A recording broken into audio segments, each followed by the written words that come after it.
It's time to rock our landscapes. Now I have here my Nikon D5200 and I've put on here a Tokina 11-16 wide angle lens. This is designed for crop sensor cameras and it has a super wide angle, which is going to be awesome for scenes like this.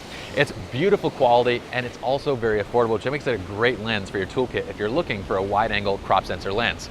Now what we're going to do is flip this over to our mountain setting first, and I'm going to go ahead and pop off a shot. I'm going to show you guys what we all do when we start shooting photography. All right, so I'm going to go ahead and just kind of frame my little image here, and this looks nice. And what I'm doing here is I'm placing my horizon just smack dab in the middle of my frame. I'm not kind of thinking about anything compositionally. I'm not moving around looking at different angles. I'm not trying to frame the shot how I would like it.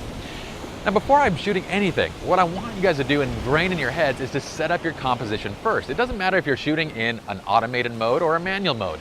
Help the camera out by choosing your composition. Now I'm going to show you what I'm seeing here. I have this beautiful sunset in the background. We've timed this perfectly. When we shoot landscapes, we generally want to shoot them at 2 times a day. One is either during sunrise, which is incredibly difficult to get up at 4 a.m. in the morning to get out for sunrise. One is during sunset, which most of us prefer anyway. So we're shooting during sunset. During these 2 times a day, we have beautiful colors in the sky, particularly when the sun is right below the horizon at both times of day. We get what's known as peak color. So what we're going to do is we're going to set up for peak color. We already have the sun kind of peeking through the clouds. We'll get some of those. As it drops down and the colors really amplify, we're going to get those shots. So let's set this up on our tripod. Now I'm going to go ahead and dial in and just get my right composition here. So let me look through the viewfinder. I have this water coming through right along this edge. It looks really, really nice. Now what I'm going to do is pop this on and it's still in landscape mode. So I'm just going to take another shot for you guys. And let's see how it turns out. So we're autofocused. It's focused on the right area. Let's pop that shot off. What's happening here is at ISO 400, we're reducing dynamic range of the image. Dynamic range is that range of detail from our shadows all the way to our highlights. And we want to keep that at the lowest possible native ISO, which is ISO 100. Because anytime we increase, we're losing our image detail, we're losing dynamic range, we're losing color, we're losing sharpness, and so forth. So if I were to switch into manual, I first want to use ISO 100. Next, I want to use an aperture that will give me a broad depth of field, and it did that. It actually closed down the aperture. Knowing that we're in landscape mode, we told the camera, well, we want a broad depth of field, so it used an aperture of f9, or a small eye of that lens, to increase our depth of field, to yield a sharper image. Okay, so what about shutter speed? Now, what it's trying to do is keep the shutter speed relatively high, but what I actually want is to slow down the shutter speed. Because what I want to do in this scene is I want to slow the shutter speed so we have that wispy kind of effect to water. All right, so we know how the automated landscape mode approached this shot. Now let's do things our way. I'm going to dial everything in manually based on what I want. You're going to see how much additional control we have in getting an even better image than what we have with the automated mode. Let's go ahead and turn the camera on, and I'm going to flip over to manual mode and then flip our live view on. Now my battery's very low, so we're going to try and do this a little bit on the quick side. I'm at f7.1 here. Now what I want to do is keep my ISO at ISO 100, which I'm at. I'm going to slow down my shutter speed until I get to a point where, well, I actually want it to be a little bit lower. At 1/100th of a second, we're not going to be freezing enough of the, or I'm sorry, we're not going to be showing enough of the motion. I want to get down to, let's say, 1/10th of a second, or 1/5 of a second, or even 1 second, and so forth.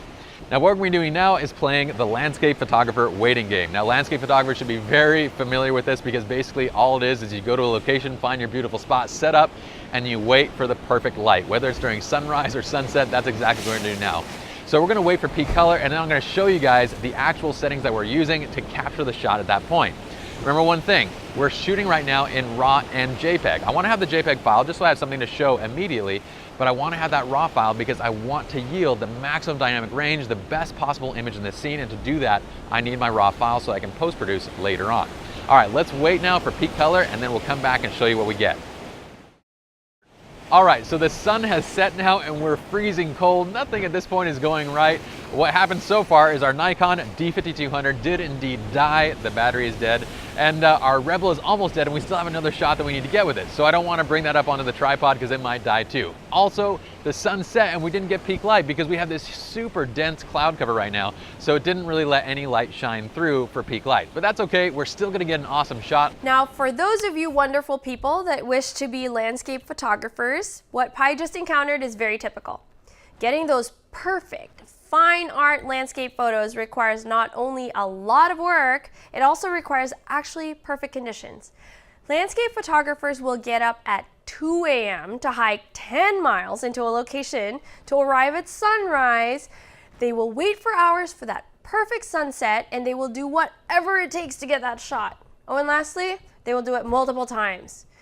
We know incredible professional landscape photographers that have shot the same location enduring the same physical torment 10 to 15 times just for that one time when the stars aligned and the weather was perfect. What's the point of telling you this? Well, just know, because we want you to know that it takes what it takes to get truly amazing landscape images. And we want you to keep on trying when Mother Nature doesn't cooperate.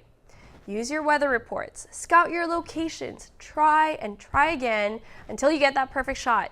And when you do, be sure to share it with everybody on SLR Lounge. What I've done now is popped on a 5D Mark III onto the camera, but the thing is, we'd probably get a better image out of the D5200 simply because it has a broader dynamic range. We have 13.7 stops on the D5200 and we only have around 12.5-ish on the 5D3. So don't get caught up in the camera, because this camera, I don't know, for this scene, it'll give us a really great image, but still the D5200 would probably be what I would prefer. Now, I'm freezing cold, and that's why I'm having a hard time talking to y'all right now. Let's go ahead and hit live view. Let's check out the settings right now. We're running around a 2-second exposure. And again, check out the histogram. We have quite a bit pushed to this left side, so I might even slow down the shutter speed a little bit more. I'm shooting manual, and you can see that we're pushing the right side, the highlights just right over to the edge without trying to blow out any of these bright cloud areas. So I'm gonna maybe go around 3.2 seconds about.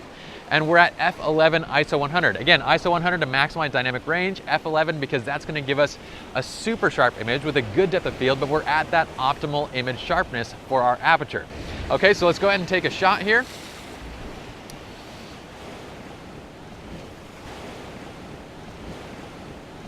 That looks really nice. I might brighten it up even a little bit more. Maybe I'll drop this down to f8 and then keep my exposure around 2 seconds.